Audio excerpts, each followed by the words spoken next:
ये बात है साल 2016 की। एस्टोनिया के चंद डॉक्टर्स एक पेशेंट के ब्रेन का चेकअप कर रहे थे। तभी उन्होंने एक ऐसी चीज नोटिस की जो आज से पहले मेडिकल साइंस में किसी ने भी नहीं की थी। इस पेशेंट को एक दिमागी बीमारी थी जिसकी वजह से डॉक्टर्स इनकी ब्रेन एक्टिविटी को EEG के जरिए रिकॉर्ड कर रहे थे। था तो ये डॉक्टर्स के लिए एक रूटीन का ब्रेन चेकअप, यानी वो बहुत नॉर्मली पेशेंट का टेस्ट कर रहे थे जैसे दूसरे पेशेंट्स का किया करते हैं।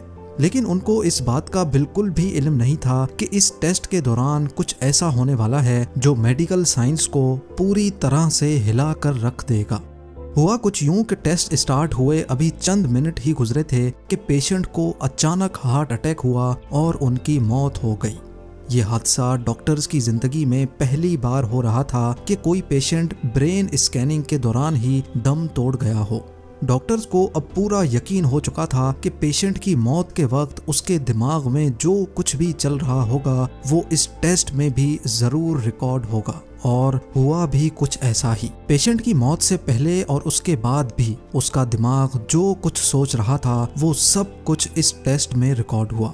नाजरीन, ब्रेन स्कैन के दौरान मरने वाले पेशेंट एक 87 साल के कैनेडियन नेशनल थे जिनको एपिलेप्सी नाम की एक बीमारी थी। इस बीमारी की वजह से उनको बैठे बैठे दौरे पड़ने लग जाते थे और इसी वजह से डॉक्टर्स उनकी ब्रेन वेव्स को मॉनिटर करने के लिए EEG परफॉर्म कर रहे थे।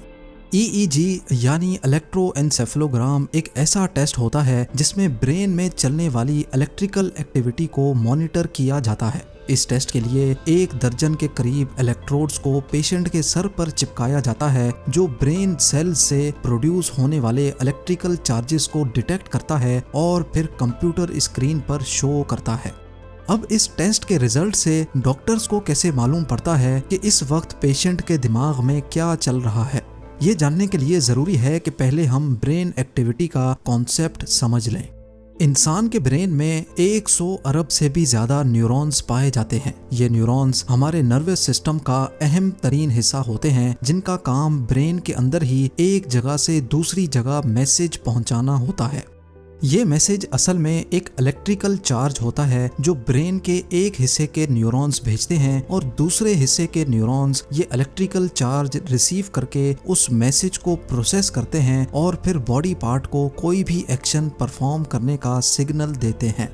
ब्रेन में हर वक्त इतने ज्यादा प्रोसेस एक साथ हो रहे होते हैं कि उनके नतीजे में बेशुमार इलेक्ट्रिकल चार्जेस एक जगह से दूसरी जगह मूव करते हैं।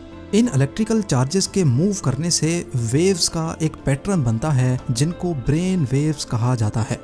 ब्रेन वेव्स का ये पैटर्न हर एक काम के लिए अलग अलग होता है जिनको मेडिकल साइंस ने अलग अलग नाम भी दे रखे हैं। अभी तक मेडिकल साइंस 5 किस्म की ब्रेन वेव्स को पहचान सकती है जिनको अल्फा, बीटा, गामा, डेल्टा और थीटा वेव्स के नाम दिए गए हैं। अल्फा ब्रेन वेव्स का पैटर्न कुछ इस तरह का होता है और इसकी फ्रीक्वेंसी 8 से लेकर 12 हर्ट्ज तक होती है, यानी 1 सेकंड में ये वेव 8 से लेकर 12 मर्तबा तक बनती है। हमारा ब्रेन अल्फा वेव्स तब प्रोड्यूस करता है जब हमारा दिमाग बिल्कुल रिलैक्स्ड होता है। ठीक उस वक्त जब हम सुबह सुबह नींद से उठते हैं और अपने बेड पर ही लेटे लेटे रिलैक्स कर रहे होते हैं। या फिर अल्फा वेव्स तब भी प्रोड्यूस होती हैं जब हम योगा प्रैक्टिस करते हैं। अब जानते हैं बीटा वेव्स के बारे में। बीटा वेव्स का पैटर्न कुछ इस तरह का होता है जिसकी फ्रीक्वेंसी 12.5 से लेकर 30 हर्ट्ज तक होती है और ये तब प्रोड्यूस होती हैं जब हम अच्छी तरह जाग जाते हैं और अपने काम में बिजी हो जाते हैं। इसके अलावा बीटा वेव्स तब भी प्रोड्यूस होती हैं जब हम कुछ सोच रहे होते हैं या फिर किसी चीज पर कॉन्सेंट्रेट कर रहे होते हैं। गामा वेव्स की फ्रीक्वेंसी 25 से लेकर 140 हर्ट्ज तक होती है और ये तमाम ब्रेन वेव्स में सबसे ज्यादा फ्रीक्वेंसी वाली वेव होती है। हमारा ब्रेन गामा वेव्स तब प्रोड्यूस करता है जब हम बहुत ज्यादा एक्टिव होते हैं और किसी इंतहाई कॉम्प्लेक्स किस्म के काम को परफॉर्म कर रहे होते हैं। जो लोग बहुत ज्यादा इंटेलिजेंट होते हैं और किसी भी मुश्किल तरीन प्रॉब्लम का मिनटों में सॉल्यूशन निकाल लेते हैं उसके पीछे गामा वेव्स ही होती हैं। डेल्टा वेव्स की फ्रीक्वेंसी तमाम ब्रेन वेव्स में सबसे कम होती है। इनकी फ्रीक्वेंसी सिर्फ 0.5 से लेकर 4 हर्ट्ज तक होती है, डेल्टा वेव्स हमारे ब्रेन में डीप स्लीप के दौरान पैदा होती हैं, यानी जब हम बहुत गहरी नींद सो रहे होते हैं। डेल्टा वेव्स हमारी बॉडी में कई हार्मोन्स पैदा करती है, खास तौर पे ग्रोथ हार्मोन। ये वेव ज्यादातर बच्चों में पाई जाती हैं और जैसे जैसे इंसान बड़ा होता जाता है डेल्टा वेव्स भी कम होती जाती हैं। और अब सबसे आखिर में बात करते हैं थीटा वेव्स के बारे में।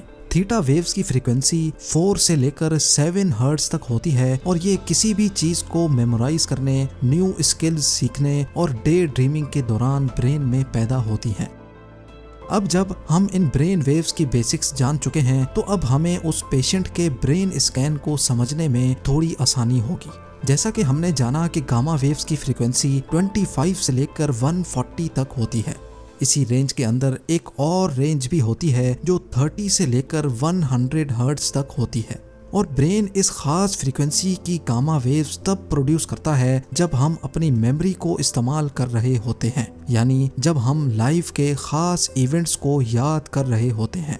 डॉक्टर्स ने उस कैनेडियन पेशेंट की मौत के वक्त उनके ब्रेन में बहुत ज्यादा गामा वेव्स नोटिस की, जो कि खास तौर पे उस रेंज में आ रही थीं जब इंसान अपनी लाइफ की मेमोरीज को रिकॉल कर रहा होता है।